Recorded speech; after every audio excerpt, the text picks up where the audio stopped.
ಇದು ಆಧುನಿಕ ಜಗತ್ತಿನ ಭಗವದ್ಗೀತೆಯ ಭಾಷ್ಯ ಅಂತಲೇ ಹೇಳ್ಬೋದು. ಈ ನಿರಾಕರಣವನ್ನ ಅನುವಾದ ಮಾಡೋದಕ್ಕೆ ಪ್ರೇರಣೆ ಕೊಟ್ಟಂತವರು ಭೈರಪ್ಪನವರೇ. ವಸ್ತುತಃ ಏನಂದ್ರೆ, ಮೂಲ ಕನ್ನಡದಲ್ಲೇ ಓದಿರುವಂಥದ್ದು. ನಾನು ಪ್ರತಿಯೊಂದು ಕಾದಂಬರಿನೂ ಭೈರಪ್ಪನವ್ರದ್ದು ಓದಿದ್ದೀನಿ, ಹಲವಾರು ಬಾರಿ ಓದಿದ್ದೇನೆ. ಅವರು ನನ್ನ ಜೀವನದ ಮೇಲೆ ಮಾಡಿರುವಂತಹ ಪ್ರಭಾವ ಅತ್ಯಂತ ಅಮೋಘವಾದದ್ದು. ಈ ಕಾದಂಬರಿಗಳು ಇಲ್ಲದೆ ಇದ್ದಿದ್ರೆ ಇಷ್ಟು ಚೆನ್ನಾಗಿ ನನ್ನ ಜೀವನ ಇರ್ತಿರ್ಲಿಲ್ಲ ಅನ್ನುವಂಥ ಒಂದು ಸ್ಟ್ರಾಂಗ್ ಕನ್ವಿಕ್ಷನ್, ಒಂದು ಪ್ರಬಲವಾದಂತಹ ಒಂದು ನಂಬಿಕೆ ನನಗೆ. ಅವರ ಕಾದಂಬರಿಗಳು ನನ್ನ ಜೀವನದಲ್ಲಿ ಇಲ್ಲದೆ ಇದ್ದಿದ್ರೆ ಇನ್ನೇನೋ ಬೇರೆನೇ ಆಗ್ತಾ ಇತ್ತು ಅಂತ. ಅವರು ನಮಗೆ ಕೊಟ್ಟಿರುವಂತಹ ಈ ಮೌಲ್ಯಗಳ ಪರಿಕಲ್ಪನೆ, ಅದು ಕ್ರಿಯಾತ್ಮಕವಾಗಿ ಕಲಾತ್ಮಕವಾಗಿ ಬರುವಂಥದ್ದು ಕಾದಂಬರಿಗಳಲ್ಲಿ ಅದು. ಮತ್ತೆ ಅದರಿಂದ ಬಂದಿರುವಂಥ ನಮಗೆ ಆನಂದ, ಆ ಆನಂದ ಋಣ ಅಂತ ಯಾವುದಿದೆ ಅಂದರೆ, ಅವರು ನಮಗೆ ಎಷ್ಟು ಆನಂದವನ್ನು ಕೊಟ್ಟಿದ್ದಾರೆ ಅದನ್ನು ಯಾವುದೇ ರೀತಿಯೂ ನಾವು ತೀರಿಸೋದಕ್ಕಾಗೋದಿಲ್ಲ. ಆನಂದವನ್ನು ತೀರಿಸೋದಕ್ಕಾಗೋದಿಲ್ಲ. ನಾವು ಆದಂಥದ್ದು ಏನಂದರೆ, ನಾವು ಪಟ್ಟಿರುವಂಥ ಆನಂದವನ್ನು ಎಲ್ಲೆಡೆ ಹರಡುವಂಥದ್ದು, ನಮ್ಮ ಕೈಲಾದಷ್ಟು ಬೇರೆ ಅವ್ರಿಗೆ ಅದನ್ನು ತಲುಪಿಸುವಂಥದ್ದು. ಯಾರಿಗೆ ಕನ್ನಡ ಭಾಷೆಯನ್ನು ಓದೋದಕ್ಕೆ ಬರೋದಿಲ್ವೋ ಅಂಥವ್ರಿಗೂ ಕೂಡ ಭೈರಪ್ಪನವರ ಕಾದಂಬರಿಗಳನ್ನು ಓದುವಂತಹ ಆನಂದ ಮತ್ತು ಅದರಿಂದ ಆಗುವಂತಹ ಮೌಲ್ಯಗಳ ಜಾಗರಣ, ಇವೆರಡೂ ಆಗಬೇಕು ಅನ್ನುವಂಥದ್ದು ಎಲ್ಲ ಅನುವಾದಕರ ಉದ್ದೇಶ. LV ಶಾಂತಕುಮಾರಿ ಅವರು 10ಕ್ಕೂ ಹೆಚ್ಚು ಕಾದಂಬರಿಗಳು ಭೈರಪ್ಪನವ್ರದನ್ನ ಅದೇ ಕಾರಣಕ್ಕಾಗಿ ಅನುವಾದ ಮಾಡಿರುವಂಥದ್ದು. ಒಂದು ಆನಂದ ಋಣ, ನಾವು ಪಟ್ಟಂತಹ ಸಂತೋಷವನ್ನು, ನಮಗೆ ಬಂದಂತಹ ಮೌಲ್ಯ ಪ್ರಜ್ಞೆ ಇದು ಜಗತ್ತಿಗೆಲ್ಲ ಗೊತ್ತಾಗಲಿ ಅಂತ ಆಂಗ್ಲ ಭಾಷೆಗೆ ಅನುವಾದಗಳನ್ನ ಮಾಡಿದ್ದಾರೆ ಶಾಂತಕುಮಾರಿ ಅವರು ಕೂಡ. ಏನಾಯಿತು ಈಗ 2016ರಲ್ಲಿ, ಆಗ ಇದು ಭೈರಪ್ಪ ಸಾಹಿತ್ಯಾವಧಾನ ಅಂತ ಶತಾವಧಾನಿ ಗಣೇಶ್ ಅವರು ಮಾಡಿದ್ರು. ಆಗ ಭೈರಪ್ಪನವರು ಭೇಟಿಯಾಗಿದ್ದೆ, ನಾನು ಕೂಡ ಪರಿಚಕನಾಗಿದ್ದೆ. ಅವಾಗ ಭೈರಪ್ಪನವ್ರು ಕೇಳಿದ್ರು, ನಿಮಗೆ ಜರ್ಮನ್ ಭಾಷೆ ಕೂಡ ಗೊತ್ತು ಅಂತ ಹೇಳ್ತೀಯಲ್ಲ, ನನ್ನ ಯಾವುದಾದ್ರು ಒಂದು ಕಾದಂಬರಿಯನ್ನು ಜರ್ಮನ್ ಭಾಷೆಗೆ ಮಾಡು ಅಂತ. ನಾನು ಹಾಗಿದ್ರೆ ನಿರಾಕರಣವನ್ನು ತಗೊಂಡು ಮಾಡ್ತೀನಿ ಅಂತ ನಾನು ಹಾಗೆ 8 ವರ್ಷದ ಹಿಂದೆ 2016ರಲ್ಲಿ ಆ ಮಾತನ್ನು ಕೊಟ್ಟಿದ್ದೆ ಅವ್ರಿಗೆ. ಆ ಮಾತನ್ನು ಕೊಟ್ಟು ಎಷ್ಟು ವರ್ಷ ಅದನ್ನು ಮಾಡೋಕ್ಕಾಗಿರಲಿಲ್ಲ. ಅಷ್ಟರಲ್ಲಾಗಲೇ ಶಾಂತಕುಮಾರಿ ಅವರು ನಿರಾಕರಣವನ್ನು ಆಂಗ್ಲ ಭಾಷೆಗೆ ಅನುವಾದವನ್ನು ಮಾಡಿದರು. ನಾನು ಜರ್ಮನ್ಗೆ ಮಾಡಬೇಕಾದ್ರೆ ನಾನು ಇನ್ನೊಂದು ಅನುವಾದವನ್ನು ಮಾಡಿಕೊಂಡೆ. ನಿರಾಕರಣವನ್ನು ಮೊದಲು ಇಂಗ್ಲೀಷಿಗೆ ಮಾಡಿ ಇಂಗ್ಲೀಷಿಂದ ಜರ್ಮನ್ಗೆ ಮಾಡೋದಕ್ಕೆ ಸುಲಭ ಆಗುತ್ತೆ ಅಂತ. ಈಗ ಇಂಗ್ಲೀಷ್ ಅನುವಾದವೂ ನಂದಾಗಿತ್ತು, ಜೊತೆಗೆ ಜರ್ಮನ್ನೂ ಸಿದ್ಧವಾಗಿತ್ತು. ಕೊನೆಗೆ ಏನು ಮಾಡಿದ್ವಿ, ಶಾಂತಕುಮಾರಿ ಅವರು ಮತ್ತು ನಾನು ಮಾತಾಡಿಕೊಂಡು ಅವರ ನಿರಾಕರಣದ ಅನುವಾದ, ನನ್ನ ನಿರಾಕರಣದ ಅನುವಾದ ಎರಡನ್ನೂ ಜೋಡಿಸಿ ಈ ಒಂದು ಆವೃತ್ತಿಯನ್ನು, ಈ ಆಂಗ್ಲ ಅನುವಾದ, ಇಂಗ್ಲೀಷ್ ಟ್ರಾನ್ಸ್ಲೇಷನ್ ಆಫ್ ನಿರಾಕರಣ, ಇದನ್ನು ಒಟ್ಟಿಗೆ ಸೇರಿ ತಂದಿದ್ದಾಯಿತು.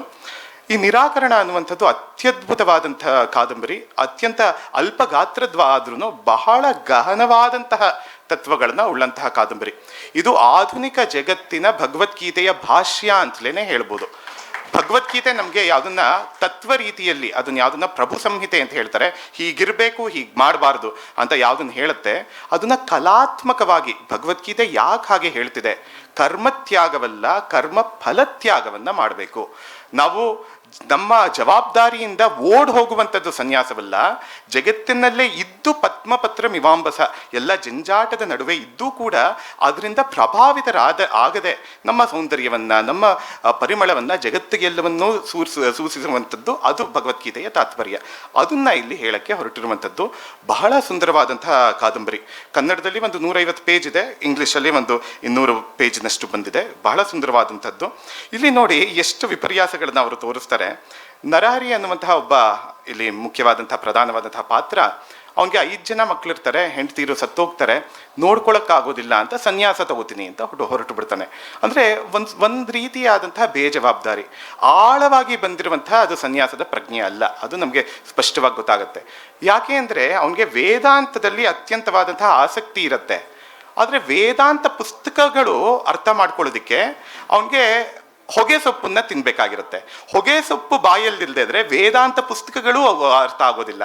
ಹೊಗೆ ಸೊಪ್ಪಿನಲ್ಲಿರುವಂತಹ ಅಡಿಕ್ಷನ್ನ ಬಿಡಕ್ಕಾಗದೆ ಇರೋನು ಇನ್ಯಾವ ಅಡಿಕ್ಷನ್ಸ್ನ ಇನ್ಯಾವುದನ್ನ ಬಿಟ್ಟು ಹೋಗ್ತಾನೆ ಅಂತ. ಹಾಗೆಯೇ ಅಲ್ಲಿ ಹಿಮಾಲಯ ಅನ್ನುವಂಥ ಅದೊಂದು ಪ್ರತಿಮೆ, ನದಿ ಅನ್ನುವಂಥದ್ದು ಒಂದು ಪ್ರತಿಮೆ, ನದಿಯ ವಿರುದ್ಧ ಈಜಿ ಅದರ ಮೂಲಕ್ಕೆ ಹೋಗಬೇಕು ಅನ್ನುವಂಥ ಒಂದು ಪ್ರತಿಮೆ. ಇಲ್ಲಿ ಭೈರಪ್ಪನವರು ಹೇಳ್ತಿರುವಂಥದ್ದು ಉಪನಿಷತ್ ತತ್ವವೇ. ಅಂದರೆ ಜಗತ್ತಿನಲ್ಲಿ ಇದ್ದು ಜಗತ್ತಿನಲ್ಲಿ ಈಜಿ ಅಲ್ಲಿಂದ ಆ ಮೂಲ, ಜಗತ್ತಿನ ಮೂಲ ಯಾವುದು, ಆ ಬ್ರಹ್ಮತತ್ವಕ್ಕೆ ನಾವು ಹೋಗಬೇಕು ಅಂತ ಅದನ್ನು ತುಂಬ ಚೆನ್ನಾಗಿ ಹೇಳೋದು. ಜಗತ್ತಿನಿಂದ ಓಡಿ ಹೋಗುವಂಥದ್ದು ಬ್ರಹ್ಮತತ್ವಕ್ಕೆ ನಮ್ಮನ್ನು ಕರ್ಕೊಂಡು ಹೋಗೋದಲ್ಲ. It is not escapism but sublimation of life, sublimation of the worldly life. ಆ ರೀತಿಯಾದಂಥ ಎಷ್ಟೋ ಭಾವಗಳು, ಆ ರೀತಿಯಾದಂಥ ಎಷ್ಟೋ ಮೌಲ್ಯಗಳನ್ನ ಈ ಕಾದಂಬರಿಯಲ್ಲಿ ತುಂಬಿಸ್ಕೊಟ್ಟಿದ್ದಾರೆ.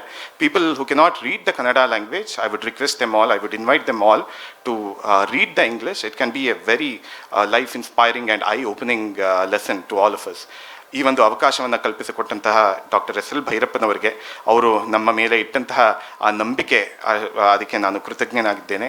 ಮತ್ತು ಶಾಂತಕುಮಾರಿ ಅವರಂತಹ ನನ್ನ ಹಿರಿಯ ಅಜ್ಜಿ ಅಂತಲೇ ನನಗೆ ಯಾವಾಗಲೂ ಕರಿತಾ ಇರ್ತೀನಿ.